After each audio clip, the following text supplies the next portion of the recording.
مطلب یہ نہیں کہ سارا معاشرہ ویسا ہوتا ہے۔ دوسری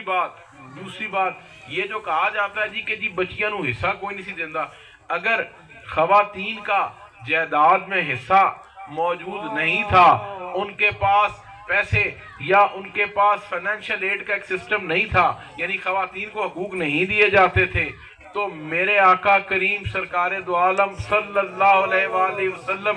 آپ کی سب سے پہلی شادی ام المومنین حضرت خدیجہ الکبریٰ سلام اللہ علیہا آپ سے ہوئی، جس نکاح کو کروانے والے حضرت ابو طالب تھے، خطبہ دینے والے۔ تو آپ کے پاس اتنا مال کہاں سے آیا؟ معلوم ہوا یہ بھی اس عربوں کے اس کلچر میں موجود تھا کہ وہ بیٹیوں کو حصہ بھی دیا کرتے تھے، ان کی عزت بھی کیا کرتے تھے، احترام بھی کیا کرتے تھے، یہ سب پہلے سے موجود تھا۔